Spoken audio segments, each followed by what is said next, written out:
We're going to be talking about something that is near and dear to my heart, and that is one of the biggest fundamentals of building a business, which is having a business plan. So I'm going to ask you today, do you have a real business plan? Do you know what a real business plan is? You might be sitting there thinking, yeah, I have a plan.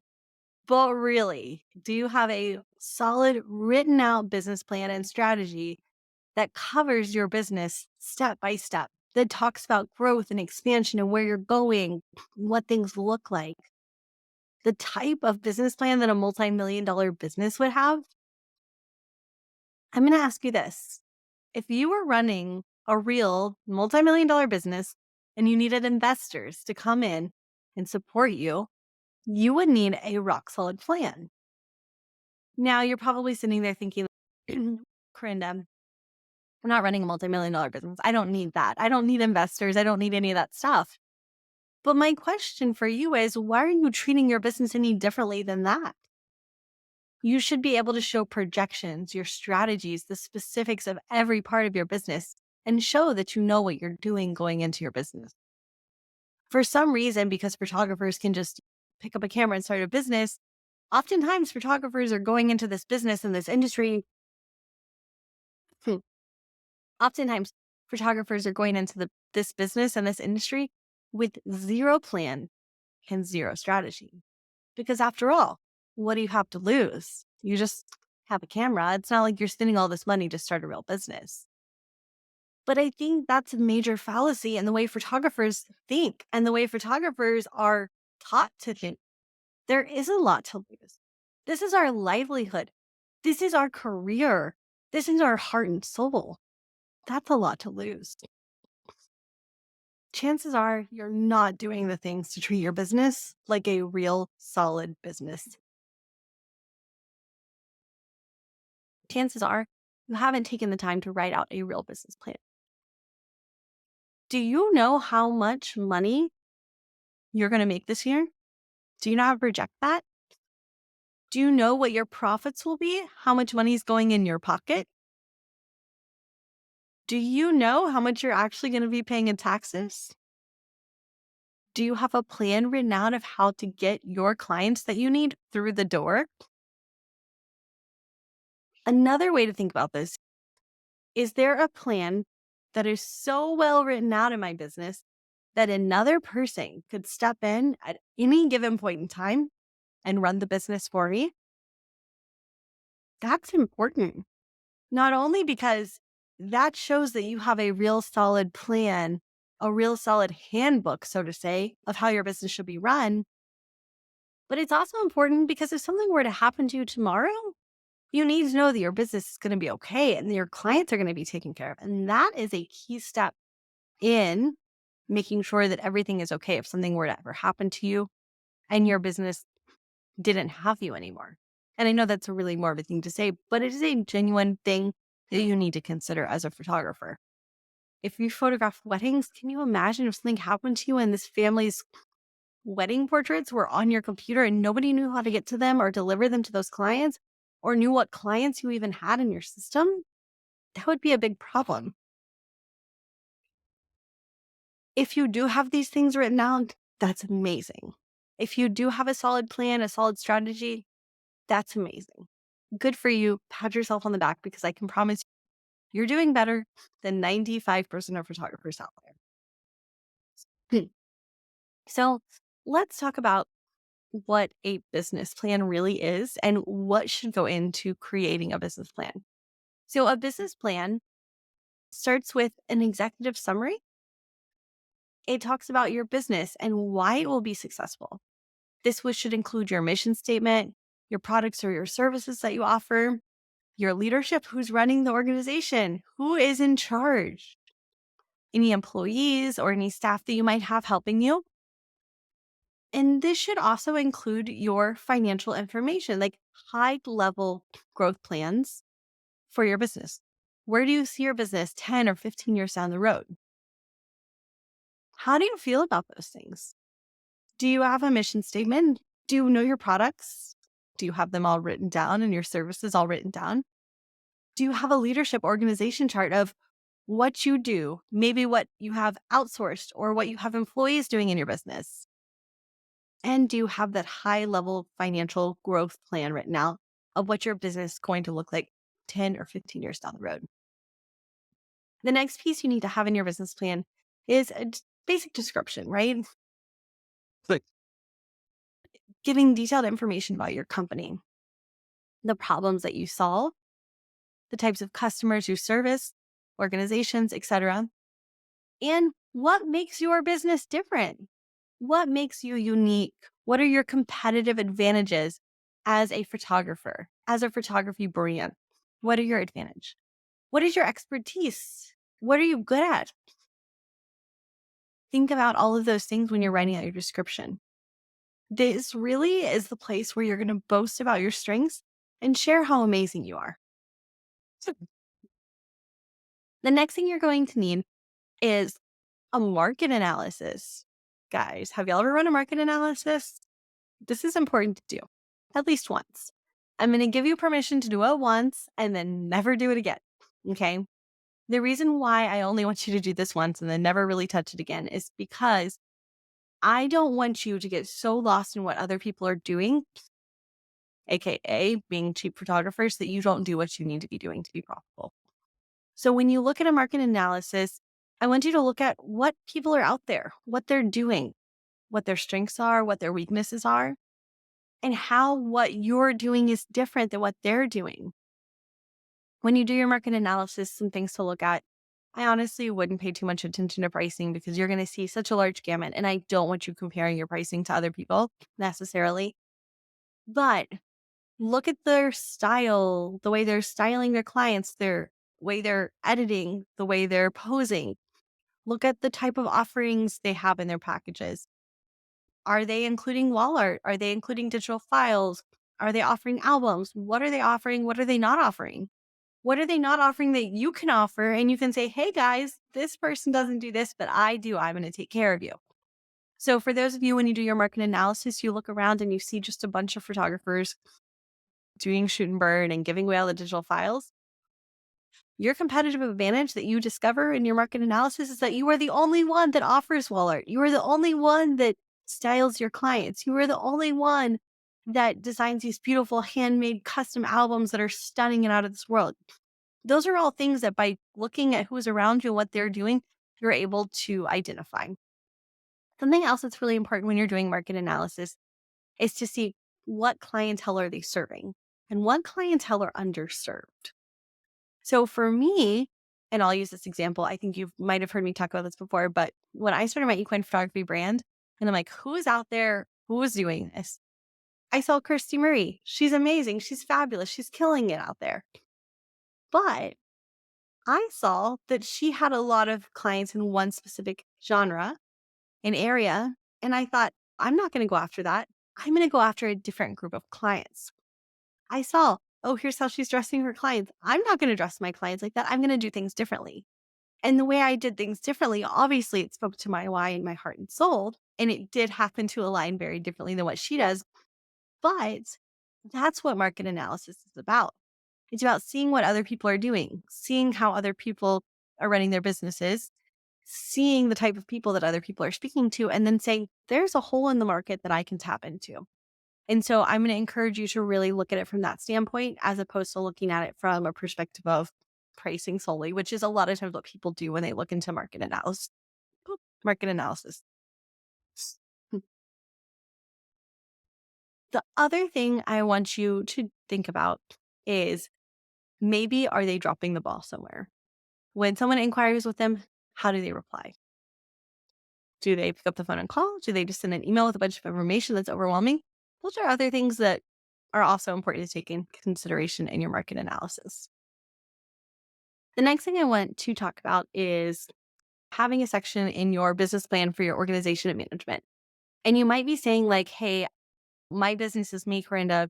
There's no one else here. Like, why do I need anything about organization and management?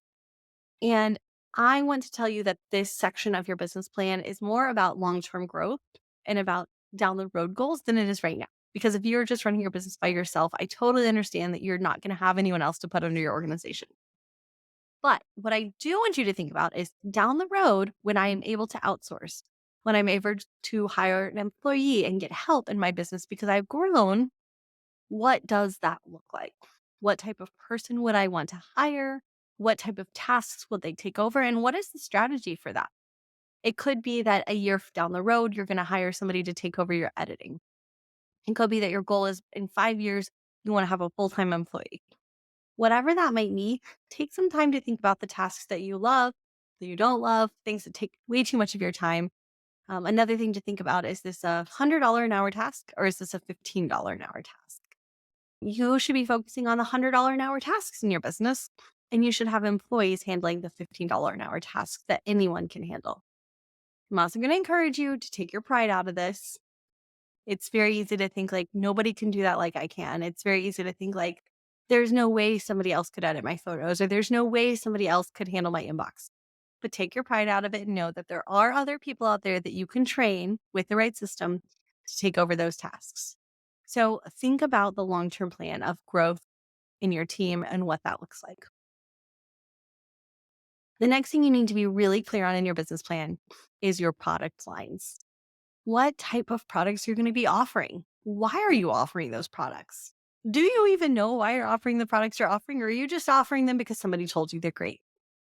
So think about your products. Think about what services you're offering, why you're offering those services, why you're offering those products, the benefits of those services and those products. And also, I want you to think about, is there a cycle here within your business and these products and services?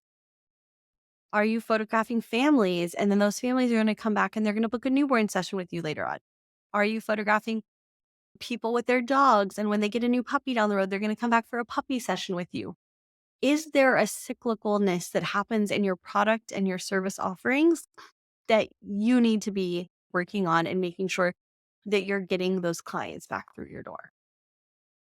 The other thing you also might want to consider here is if there's anything that you want to patent or trademark, if there's anything that you feel like is your intellectual property, something you do really uniquely that you feel like you need to make your own and you need to protect, this is a good time to consider that as you're looking at your services, your products, your offerings, and what you're doing. This kind of leads into marketing and sales because some of this might also come into marketing terminology. I know there's photographers out there that have words or phrases trademarked that relate to their marketing or their tagline or something like that. By no means right now am I saying to go out and look into trademark, all that stuff. I don't think it's a huge deal unless you have something that's super catchy or something super unique to you that you want to protect. It can be a long, lengthy, pricey process. So keep that in mind if you ever do decide to go that route. But when it comes to our business plan, we also want to make sure we have our marketing and our sales strategy. So, how are we marketing? Where are our clients coming from? Where are we getting those clients in our door? How are we getting those clients through our door? I want you to have this all written out in your marketing strategy. So, where are your clients coming from? How are you getting them through your door? What other marketing avenues are you using? What types of social media? What types of in person events? What types of silent auctions or charity events are you contributing to? All of those things should be written out in your marketing plan. Furthermore, we also need to consider the sales part of our business. So, when a client inquires, how do we get them to book? What does that look like? After their session, how are we actually selling them wall art? What does that process look like? I want you to really hone in on this process. I want to make sure you have a solid marketing strategy and you know where your clients are coming from. I want to make sure that you have a solid sales process and a sales system to book those clients, to sell them art, to make yourself money. If somebody came to this document and they looked at it and they were like, oh man, we need to figure out how to do her ordering appointment. We need to figure out how to do her info call. Would this information be there for them? All of this information we're going through needs to be in one place. Really, it's your business plan. I actually referred to it as your master business document. So I like to say it's like the Bible of your business. Everything you could ever want to know or need to know is in the master business document. And the cool thing I do is every year as I'm making this, I actually am coming in and I'm duplicating the document and I'm starting a new one for the next year. So I can go back and look at 2013's master business document and see what that looked like versus what it looks like now, which is a super cool experience as well. The next thing that you would want to include in your business plan is your financial projections. So, what are your projections for how much money you're going to make in the next year and the next 5 years and the next 10 years? What are your clients going to be spending and investing with you? How many clients are you going to have? What are your expenses? What are your actual hard expenses that you have? All of the little things. This should all be written out in your financial projections so you have an idea of what your business is going to look like as it grows and down the road. Sometimes these financial projections can be hard to do if you're not exactly sure all the minute specifics of all the things you're going to need as your business grows. But do your best to predict what you think you might need, and you're going to get a long way in your business with just doing your best and thinking of what you might need in your business. Now, in a traditional business, all of these things we just talked about are written out and they're submitted to a bank or a financer or an investor before a business is even started. Now, let's be honest. How many of y'all actually have this? And I want y'all to DM me. Tell me if you actually have this. I want to celebrate you. How many of you had all these things written out before you started your business? How many of you have been in business for years and you still don't have these things written out? Myself included, when I started my business, I did not have these things. But I was incredibly lucky enough that I hired a mentor a few months into my business that helped me get a grasp on all of these things. I'll be honest, I was doing what I thought was a business plan in those early years, but it was about 5 years in before I truly, really understood this and had a solid grasp on it. Now, this document of mine, my business plan or my master business document, as I like to call it, is pages long. Like it is so long. It used to be one page in the early days. I think it's 40 or 50 pages long now. It is everything to my business and it is incredibly valuable. A big part of why I'm sitting here telling you this is because I don't want you to wait till you're 5 years in your business to really have a good, solid business plan. I want you to sit down and start working on this now. And even if you don't have a clue what to do with these things or what to say or what to write, just start with something. Start with something.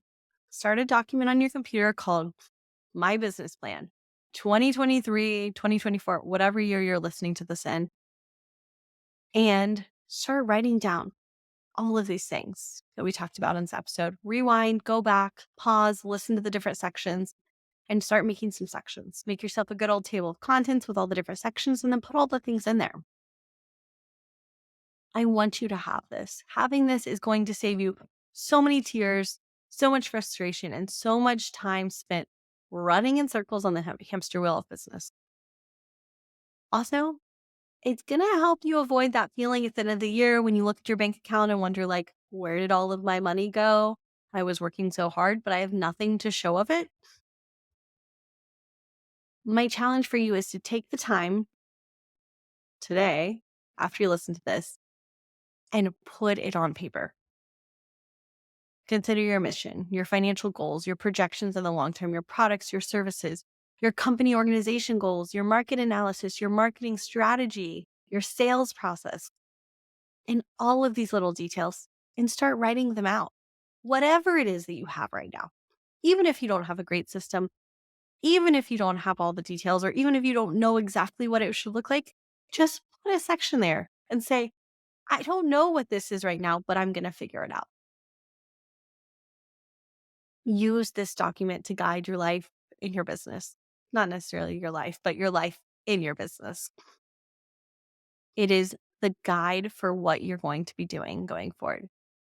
Make sure that it's thorough with numbers, strategy, projections. And honestly, as you're writing it, ask yourself, If I handed this over to somebody else, could they step in and run my business? Is this enough information that somebody else could do my job? And that is the ultimate goal for this document. The ultimate goal is that you have this business plan and this master business document written out in so much detail that it tells somebody everything they need to know about your business. When you start to hire, this comes into play because you have your systems, your process, all the things written out in this document that now you can hand over that one section of the document to an employee and say, hey, I want you to step in and handle my social media strategy. Here's the plan. Here's what it is. It's all written out. It's already there. You could even make videos showing how you do the things to put in this document, like Loom videos. You might make a Loom video showing here's my culling and editing process. Here's my retouching process. Here's my marketing strategy of what I create and post on social media. You can make videos as well as written out directions for all of these things. And I'm going to tell you, if you're sitting there and you're like, I have all these things, they're in my brain. Or if you're sitting there thinking, I have all these things, they're in a million different documents everywhere, all over the place, get them out of your brain if they're in your brain. If these things are in a million different documents or notebooks all over the place, really take the time to sit down and solidify and put these in one cohesive place where it makes sense. Having a million notes and a million different things doesn't do anybody any good. You need to write these things out on paper in a very well organized manner. You are 42% more likely to accomplish your goals if you write them down. So, what if you write down your goals? What if you started treating your business like a multi-million dollar business that you were the CEO of? What if you took it seriously and made real plans and real strategy from a business perspective and treat your business like it has the potential to grow beyond just a little bit of extra money or a hobby that happens to pay you some here and there? What if you looked at your business as a real thing that could pay you six figures a year and give you this amazing life and allow you to do all these amazing things for your family and your community? How would that change things? The minute you decide to take your business seriously, like you are the CEO, and you make decisions like a CEO, everything will start to change and everything will fall into place. I want to hear your thoughts. I want to hear how you feel about having a business plan. Do you have one? And I really want to challenge you to go forth and make your business plan or your master business document in a way that you have everything you need in one solid, organized place. All the strategy, all the processes, all the steps right there. And each and every quarter, you really need to be revisiting this and checking in on it. And then at the end of every year, you need to do a hard look at your business plan and you need to update and reevaluate. But at least every quarter, you need to be glancing through it. And at least once a year, really, you should be once a quarter that you're doing a hard look through it. But make sure that you're visiting it and going through it. If you are listening to this and you have not already heard about our Your Magic Year program that we launched, make sure you check out Your Magic Year and you can check that out. I'll include the link in the show notes.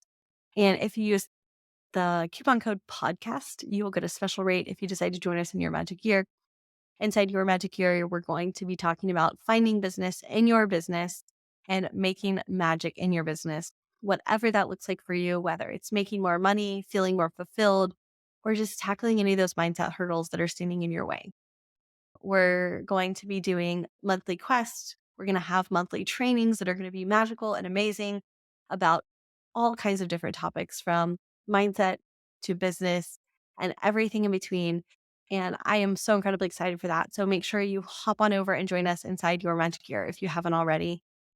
And also send me a message. Let me know how you're feeling about your business plan, what you have, or if you have any questions about making a business plan.